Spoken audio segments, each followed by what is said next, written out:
Man, Bones, gosh, they're doing such a great job with this final season of My Hero. We got to talk about it. This world shall know pain.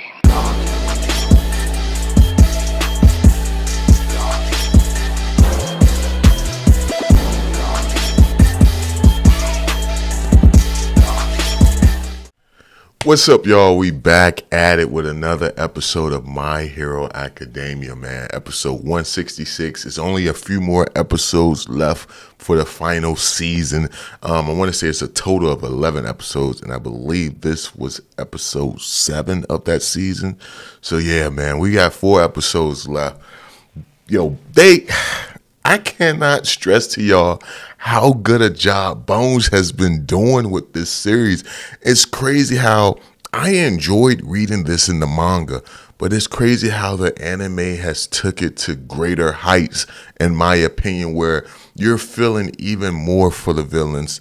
Like Shigaraki, he's a lost soul, man. Like, I feel so sorry for him after seeing this episode. Deku as well, like, with everything Deku went through, this episode was just so impactful. In fact, I would say it's probably my favorite episode so far this season. And it wasn't even really no action in this. This was a dialogue heavy episode, and for me, it just hit so much harder, man. Just seeing what Shigaraki went through as a kid, having Nana, the seventh user, see what her actions actually caused by her choosing to leave her kid. You know what I'm saying? To be a hero, just seeing the path that it set her child on, which also affected her grandchild. This was such a crazy episode, man. And when you look at it, you see the mistakes that she made. She sees the mistakes she made, and she's got to be thinking to herself, what could she have done differently to stop this from happening, from giving birth or giving rise to the greatest villain that the world has ever seen, which is Shigaraki. And I imagine she's probably thinking like, or at least I'm thinking, like, you should just been a hero that wear a mask, hide your face. That way you could have still stayed with your family. People would have never really known who you were unless they happened to rip your mask off. And you know what I'm saying? You were worried about your enemies finding your family. Well, they did anyway. You know what I'm saying? So you might as well have wore a mask. But she couldn't have known how it would affect her kid. And you see that the anger that she put into him by abandoning him, you know what I'm saying, caused her son to take it out on Shigaraki. It was just a sad moment, man. Seeing her right here crying, and then her just trying to stop her son, and she does stop her son, thanks to her ability of one for all piercing through. And you got it where she stops her son, and she actually apologized. And then you have it where Deku himself, he actually runs in and stops Shigaraki. He tries to, save him because he sees what Shigaraki is capable of and what Shigaraki is trying to do. He goes into the memories of Shigaraki and try to keep him from doing that one thing that caused him to become the villain when he finished his family off. It was all a mistake. But then you got it where Shigaraki is telling himself that's something he wanted to do. He wanted to destroy his family. He wanted to destroy that house. He wanted to destroy his father. But you got it where Deku was saying, well, if that's the case, then why am I seeing a kid cry? And you have it where, Shigaraki, you find out the main reason Shigaraki really became a villain because there was no one there to reach out to him.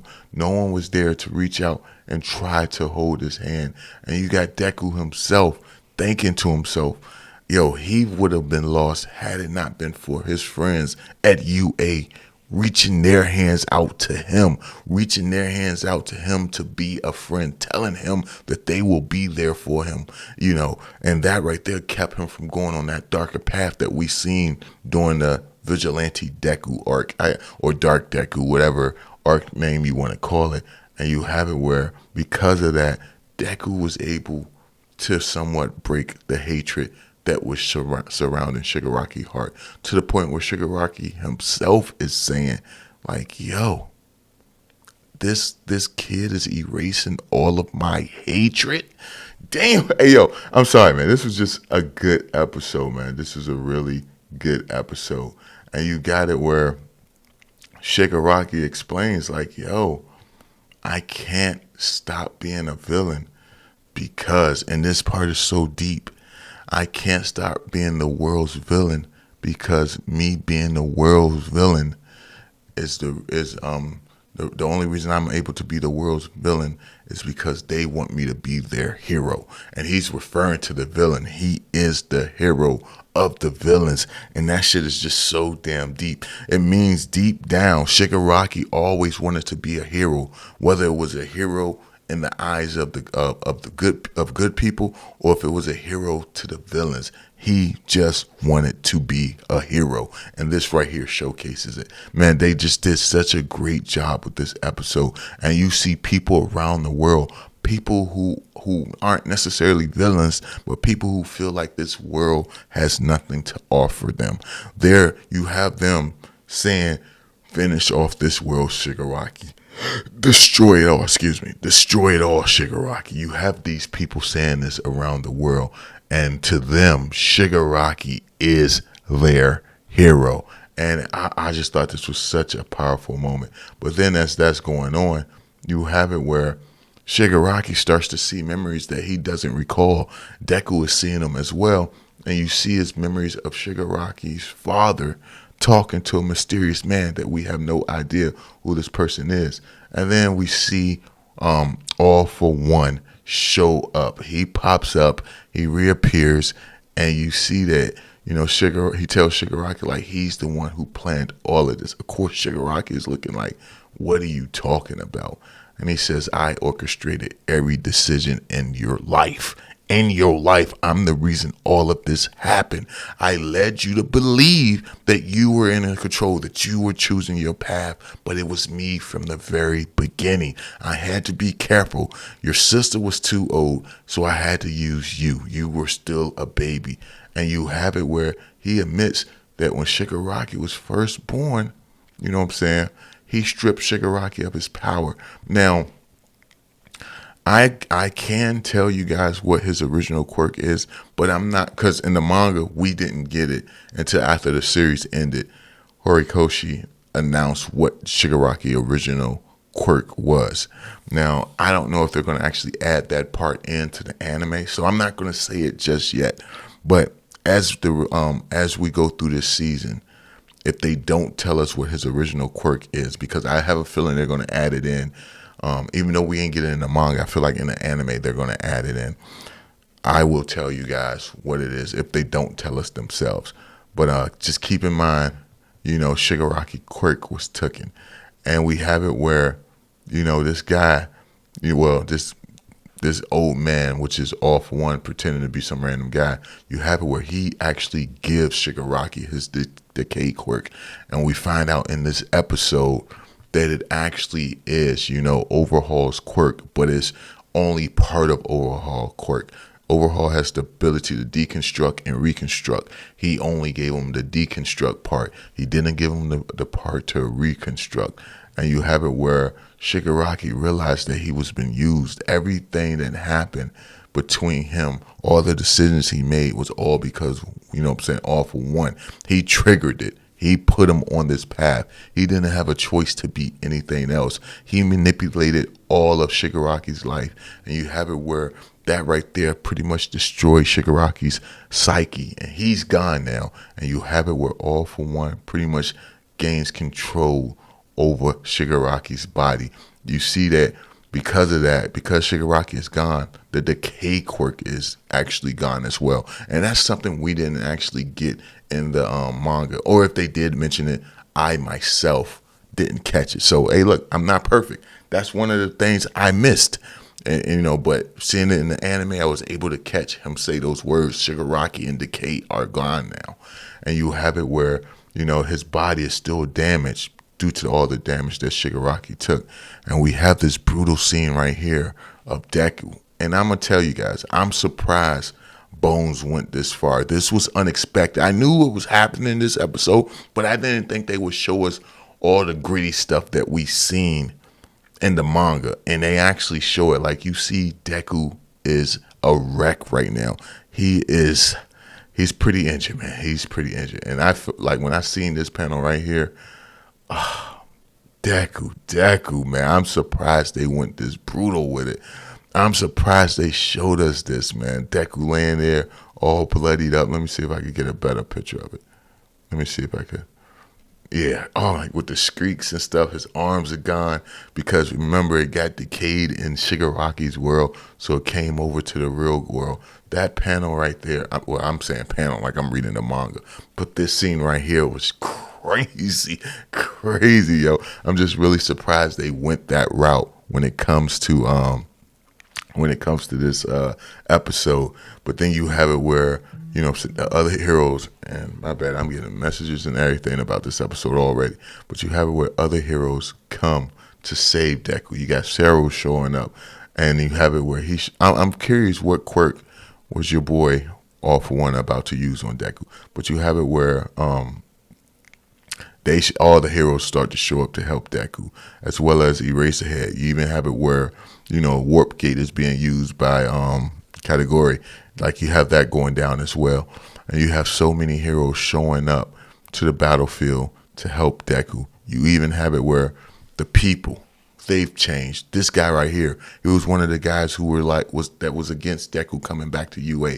You see that he's had a change of heart after seeing Deku fight on his behalf. You see this guy right here has a change of heart, like, yo, we can help this kid. We need to help this kid. He even takes his shirt off to give to Deku because he sees that Deku clothes has been torn in the battle. He's like, yo, he shouldn't be there alone. And you have it where all the heroes start jumping in to actually help Deku face off against All For One. And you see that, you got it where even Eraserhead says, Eri wanted to help you. She cut off her own horn. And I'm surprised they didn't show this part. This is one thing that we got in the manga that they chose not to give us in the anime. They actually show her cut her horn off. And maybe they might show it at some point. So if they do, I do apologize for spoiling for you, but I don't think they are, given where this episode ends. But you have it where she offers up her horn to Eraserhead, saying like, yo, this should help rewind Deku a little bit. Give it to him. And you have it where he places the horn on Deku, and you see that it's able to restore the arms that he once lost. You got him crying as he's, this is an emotional moment. So when people say Deku cry a lot, forget that, man. They like, yo, this dude is doing some really crazy stuff. If he gotta cry, let him cry. I'm just saying, if he gotta cry, let him cry. But you got it where all the other heroes show up to help Deku, and it's just such a amazing moment, man. Such a powerful episode. Like I said, I enjoyed it from start to finish. And now, there's one thing I will say about this episode that, as far as the manga goes, I think the manga did it better, but we might get it in the next episode. So I can't really say, I can't 100% say I disliked it because I'm not sure if we're going to get it in the next episode. But you have it where, all the heroes show up to help Deku. All of Class 1A, you got them all right here showing up to help Deku, as well as other heroes, kind of like a Avengers Assemble moment, with the warp gates opening up from Endgame. That's what it reminds me of. But in the manga, this panel right here, with Mineta and everybody else, I want to say it was so amazing and done so well that I was just like, wow. Matter of fact, I'm going to see if I could find it on my phone because that's just how amazing that panel was. And don't get me wrong, this looks dope, but I feel like it's not as impactful as the original one. Now let me see. Let me see My Hero. Let me find it on the Shonen Jump app, and it was towards the end. So I want to say maybe, let's see what chapter. I want to say maybe chapter 427. Nah, that's after. Okay, 424. Okay, damn. I don't know. Maybe we got a lot of stuff to do, but let's see. Warp Gate opens. Yeah.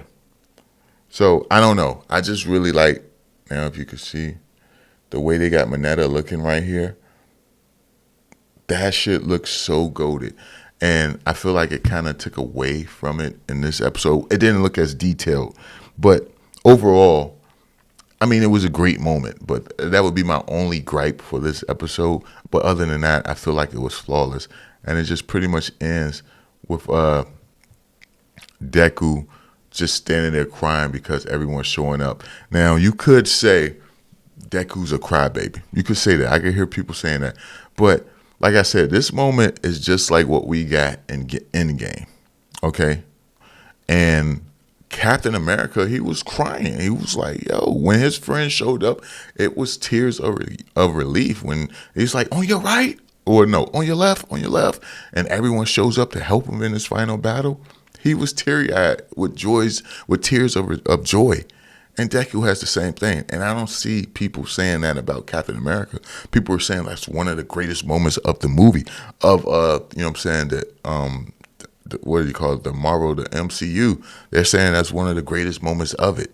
So I don't understand how people could say it's great is Deku cries too much, but could look at Captain America and say it's cool. But all in all, amazing episode, man. Amazing episode. But I'm curious to know y'all thoughts on this one, man. I'm curious to know y'all thoughts on this one. Let me know in the comment section below. Damn, what an episode. My hero is doing the damn thing. I'll catch you guys in the next one, man. Peace.